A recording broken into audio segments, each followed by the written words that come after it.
garden hose, you're going to have the faucet about a third, 30 to 40% open to cover your basic daily needs. But then you have to have enough capacity in there so that you can turn that hose all the way up when the need is there.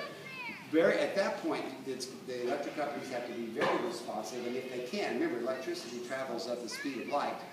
If my cost in Wisconsin of generating power to deal with that peak load is poor, if I can't respond to that quickly, as many of the eastern and southern states can't, then if that electricity is generated in a grid, it can be moved in mass, volume by volume, and the price of electricity during peak load can be 4, 5, or even 10 times as much as the cost of electricity under normal use.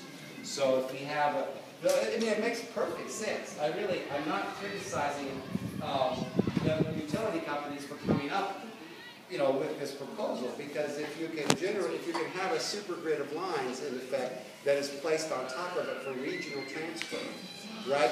And then that's fine. It makes sense. My question is, my concern at this point is, we as public, we as citizens need to know what the larger plan is for this. And is this a part of a regional plan? They say in the literature that it will improve reliability on a local and regional level. And I asked them today in the meeting, as I'm sure some of you did, what do you mean by a regional? What are we saying? And they go, well, it's all connected together. It's all kind of whatever. And we're saying, yeah, you're right.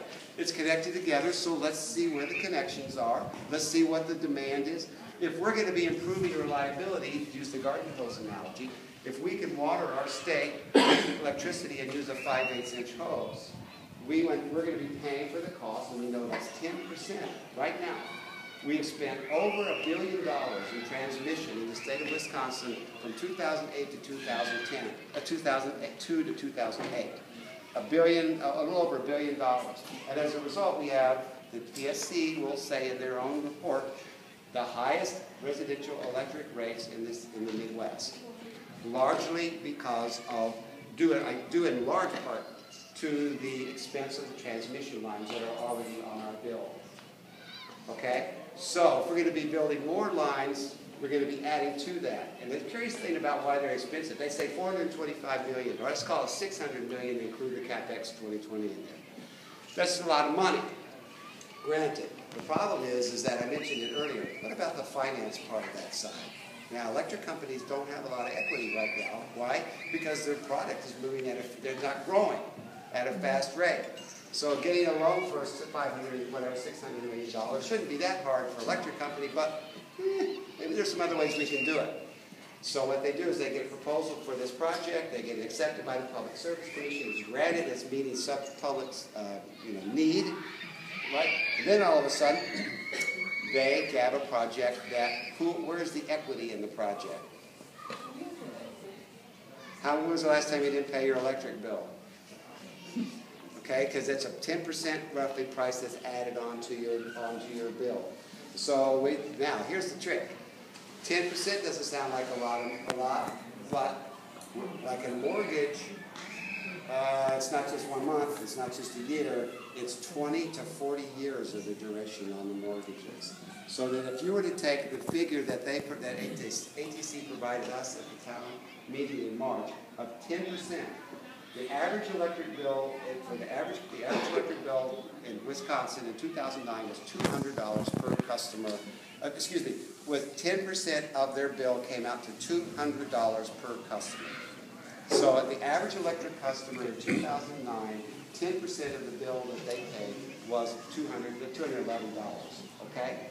So, now, the trick is, 20 years, 40 years, how long is the amortization rate on that? So that means 30 years later, we would end up paying $6,000 for the transmission lines that had been built between 2010 and 2008. All right, looking forward, right? And that comes to what? Only ATC customers? And we will pay. That's a very good question. Another angle that we need to pursue because we actually need to be having this dialogue about these expenses with 2020 with Dairyland and stuff because we're not in the same service area. The basic principles are established by the federal government 2000 Act, 2000 Energy Bill and 2005 transmission rate structures and so forth. So it'll be very comparable, but there's a little technical thing in there, yes. Because our land, Bertie County, part of Monroe County are not in ATC service areas, so the charges would go on the CapEx 2020 line and not the Badger Coulee line. But the number of 7 to 10% is pretty much standard. That's where we stand. So and yes, and it can be shared. That's a bunch of questions there. What is Excel? For the first time ever, I've heard their name mentioned in connection with this. Well, those are